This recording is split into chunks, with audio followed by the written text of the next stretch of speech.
just want to talk for a minute about the idea of low self-value.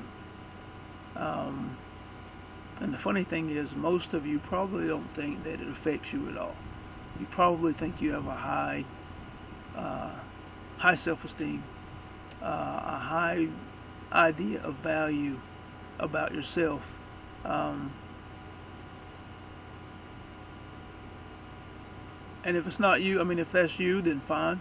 Uh, but I still think this video may benefit you to a degree. I was walking through a big chain discount store this morning with my daughter, and as we walked around, I noticed, and this is not the first time I've noticed, this is actually something that I'm working on currently and have been working on, that my energy, the strength of my body, weakens, strengthens, and centers out depending on the people that I walk with, depending on the people that I'm around, whether I'm comfortable or not, whether a person looks like someone that I know from the past or not. And this is not something that I'm doing consciously. It's something that I'm doing unconsciously. My mind is picking up on people. It's picking up their features. It's picking up their energies. It's picking up, and as it does that, it's connecting with events in my past, and it's telling me, hey, remember what happened when you were a child? Hey, remember what happened a couple of weeks ago? That looks like that person. Remember something that you saw on TV that looks like that type of person. And as you begin to watch, you notice that your body weakens and strengthens based on these types of ideas. And they're ideas that are playing out from the inside. These individuals, they're strangers. We don't know them at all. But the same thing happens with people. The same thing happens with circumstances. Now, let's circle back around to your idea about the value that you believe yourself to be. And, this is something that I noticed about myself a long time ago, but didn't know how to correct it. The value that you see in yourself is massive, because that is actually what propels you forward or holds you back. Whether you want to start a business, whether you want to write a book, whether you want to design something, create something, whether you believe yourself capable of being in a good relationship, a marriage, a partnership, whatever it may be, it all comes back to your self-value, your belief in yourself, and what you believe yourself to be capable of. And when I say self-value, it has nothing to do with force. It has nothing to do with force. It has nothing to do with proving yourself worthy. It has nothing to do with making people do anything. It has nothing to do with needing to defend against anything. Defend against a past hurt or past pain, or defend against someone who has wronged you. It has nothing to do with that. Self-value is a constant. Self-value doesn't stem from anything outside of you, and it's not caused or created from anything outside of you. It's simply what you believe about yourself, what you believe yourself to be capable of, and whether you believe there is anything out there, any obstacle, any person, anything that can stop you. And the funny thing is that we see examples of high self-value all the time. We see people who have overcome obstacles. We see people who have done amazing things, and they will tell you that they believed in themselves. They knew they could do it. It didn't matter what anybody else said. It was just a matter of time. And we see those things and we applaud those people. But then in turn, we turn around and the very things that these people were capable of of keeping from being an obstacle or a challenge, we don't see that same value in ourselves. And so those very same obstacles, those very same challenges, they stop us. They pose a threat. Or many times we don't even start because we view the obstacle as too big to surmount. And it all comes back to self-value, self-worth, because of your low self-value, you never even step to the door. You never even knock on the door or open the door to see what's on the other side for fear that you can't handle what's on the other side. For fear that there may be something that can destroy you on the other side of the door, on the other side of the opportunity. It may even be a challenge with making a mistake.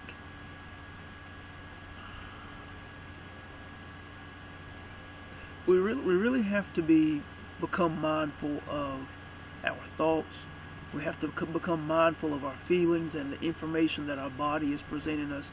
We have to become mindful of the ideas, the things that we have been taught, that you were taught as a child. Your ideas about yourself, yes. Your ideas about money. Your ideas about relationships, intimate relationships, marriages. What were you taught? Were you taught things that actually created healthy marriages, and that's what you saw around you from the people that taught you by their example? Or were you taught ideas that, for the people that were your models, ended up in broken marriages, or lots of pain and suffering, tons of arguments and things of that nature? What were you taught? Because you cannot stop the fact that whatever you were taught, whatever your model was, is who you are. It's exactly who you are. You can argue it all you want, unless there was a traumatic event that changed something internally about you, or an amazing event that changed something internally about you. Whatever you saw, whatever your model was, whether it was good or not so great, is who you are. And then after you begin to become aware of that, all you have to do is look at your past experiences. Are your past experiences with money, with finances, with relationships, whether it's with just regular people or at your job? Do your relationships continue? Do you have strong, positive relationships, or is your past full of broken relationships, broken intimate relationships, broken marriages? All those things. After one or two times, no matter what it is, you can't point your finger out at someone else. If you can imagine a circle, and then the periphery around that circle are all of the people that you have been involved with. They're all of the experiences that you have had that have turned out negative, started off positive and turned out negative. You're in the center. You're the only constant to all of the negatives, to all of the hurt and the pain that you have experienced in your life. You're in the center. And this is not a pointing of the finger, because I had to do the same thing for myself. And I had to find out, I had to really look deep and say, well, what is it that I'm doing? What is my part in creating these experiences that I'm having in my life? And it comes back to the ideas that we were taught. It comes back to the ideas that are constant within your mind. And you have to know, if you didn't, starting today, that you can change them. You can change those ideas. You can change your fears. You can change your insecurities. And you can begin to build your self-value. You can begin to build your self-worth. And then begin to observe the things that you're comfortable at engaging. The task that you're comfortable attacking and approaching that you once weren't so comfortable. You begin to do things. You begin to behave differently. You begin to speak differently. You begin to hold yourself in a higher self-esteem. And you begin to notice the way you carry yourself. Because a person of high stature, a high belief in themselves, carries themselves a certain way. They stand taller. Their shoulders are back. Their chest is out. Their voice reflects that strength that they're carrying on the inside. It has nothing to do with anyone on the outside. The world could be falling apart, but they hold themselves a certain way. How do you hold yourself? How do you carry yourself? Because how you feel about yourself is how you carry yourself. It's how you speak. And a lot of times, these ideas were given to you. Not a lot of times. These ideas were given to you. You carry yourself, you speak about yourself, you believe about yourself in the same way that the people around you felt, because it was passed along. This is why I say that, or the title of this video is The Disease of Self-Value, because it's been passed along. It's been passed along by the people in your family. It's been passed along by the people that you were around as a child. What you believe about you, what you believe that you're capable of. You're a direct descendant of either people who were strong and who were capable and who believed in themselves, who believed in wealth and abundance, who believed in health, or you're a direct descendant of individuals who believed in lack and poverty, who believed in sickness, who believed that there are things out in the world or out in the universe that chooses to stop them, that chooses to stand in their way.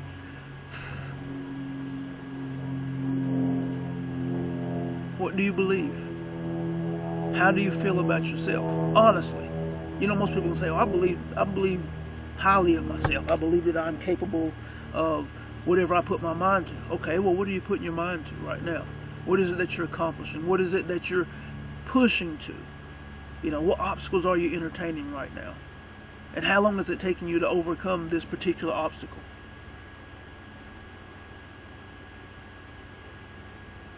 That's not to shoot you down, but often when we say we have a high self-esteem or a high self-value, or you're asked that, if you're ever asked that, we become defensive. And that lets me know right there that you have questions. That lets me know that there are things that you're unsure about. It lets me know that your version of a high self-esteem and high self-value, you have defenses of. You have things that you're trying to avoid.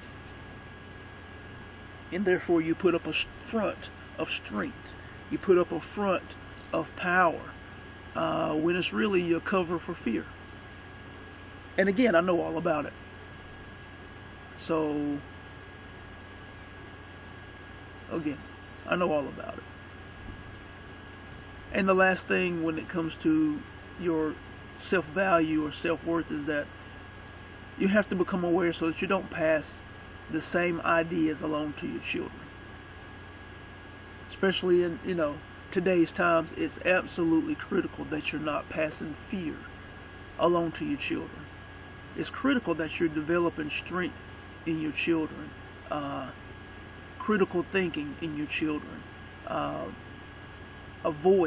strong voice in your children, that they are capable of stepping outside of your home, that they are capable of stepping out from under your wings and being strong individuals, pushing toward their goals and their dreams and expressing their passions, without concern for obstacles. Definitely not hindered by their own value or their own worth. Because here's the trick. If you have a low self-esteem, if you have a low idea of yourself, then anything that poses a threat to that, you're going to defend against. And the first thing, or one of the things that will pose a threat to that, is your children. Because your children initially are very strong. They're very opinionated. They have a voice. It is you as a parent that takes that voice from them, because you interpret it as being disrespectful. You interpret it as being a threat to you in some way, a threat to your power in your home, or a threat to your position as a parent. and you destroy their voice. And I've seen it many times. I've seen kids strong, with a strong voice and a beautiful character, beautiful energy, and then a few later you get back around them and they're diminished. Their light is diminished. They're a shell of themselves, a weak shell of themselves, and it's because of their parents. It's because of their parents. Their parents dimmed their light. Their parents shut down their voice. Didn't allow them to have a voice. Once they became a certain age, or once they began to look like they were older and they should know better, they began to shut down their voice. And it has nothing to do with being disrespectful. It has nothing to do with being or dishonoring you as a parent. These are pure expressions of God. These are pure expressions of Source. And you're telling them to you're forcing them to dumb themselves down, to stop being who they are, versus being capable of coaching them and being a strong model. This is the problem, because you're low self-esteem, low self-value, you're incapable of being a strong model. So because we're weak in ourselves, what do? We can't have strength running around the house making us look bad. We can't have strength in the store making us look bad. So we have to shut it down. And when a person becomes an adult, they don't automatically become strong. When they become an adult, they don't automatically become powerful. They don't automatically have a strong mindset, capable of driving forward in a world full of sharks. They don't have that. They have exactly what you gave them. They have exactly what you created inside of them. And are you going to be happy with that? Or are you just going to be happy they're out of your house? Fend for yourself. When you taught them to be weak, when you taught them to question themselves, when you taught them to follow behind people who appear to be strong but have terrible character, you taught them to hold others in a higher esteem than they hold themselves. You taught them to look to people who are of high value instead of teaching them that they are of the highest value, and that their opinions matter, that their voice matters, and that the ideas that they have matter. And if nobody else believes them, they have to believe in themselves. Did you teach them that? What are you teaching them? What type of model are you providing? I don't know. These are just a few things that I have come to think about, that I have looked inside of myself to and need to change, to make sure I'm not passing along, to not pass along a lot of the ideas that I was taught. And I became aware of these ideas early on, before I knew how to change them, because my dreams and my goals that I had, coming out of high school, haven't changed a whole lot, but they were in direct conflict with the ideas that I had about myself. Direct conflict. My ideas were huge, just like yours. My expectation of myself was huge, just like yours. But the ideas that I was taught about money, about what I was capable of, my own self-value, all of those things stop you. And it doesn't matter how many people say, hey, you can do it, keep going, just do it, and all of that crap. You cannot overcome your ideas unless you change them. You can will yourself into starting, you can will yourself into beginning, starting a business, trying to write a book, trying to create something, trying to birth something from inside. You can will yourself to a point. But the ideas that you're carrying inside of you always win. They always win. You have to change those ideas. You will never get past them. They will cause you to sabotage yourself. They will cause you to sabotage your marriage. They will cause you to sabotage your parent-child relationship. They will cause you to sabotage your business. You will get ahead in your finances, then you'll fall right back behind. And it has nothing to do with the economy. It only has to do with the ideas playing out inside of you. Because if you look around, when you're failing with your money, there are people that are winning, no matter what the economy is. What's the difference between you and them? We're all flesh and blood. What's the difference between you and them? The only difference is the contents in your mind and the expression of energy from your body. These are the only differences between you and those whose successes you look toward, you look to. This is the only difference. So, to wrap this up, notice yourself. Notice yourself. Ask yourself, do I really value myself? Do I really have a high level of self-esteem? What was I taught? What did my parents say to me about me or about themselves? What did they say about what they were capable of? Did they say things like, we're poor but we're happy? Did they say things like there were people over you or circumstances that are beyond your control that directly affect your life, that keep you in a certain place and won't let you go any further than that? Did they say things like that? What are the ideas that you're carrying or that you remember being spoken of Thanksgiving, Christmas, around the dinner table? What types of things did you hear that created the you that you are right now, that are causing you to experience the experiences that you're having right now?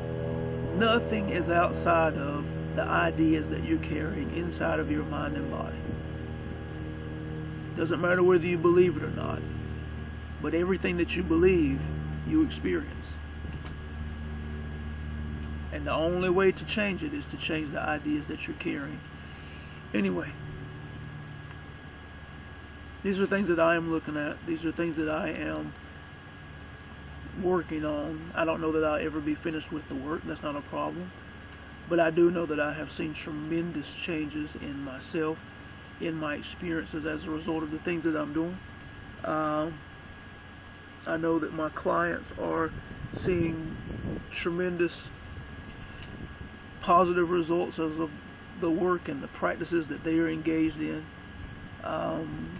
It is a Saturday afternoon. It's beautiful. I hope you are enjoying your day. And I look forward to speaking with you soon.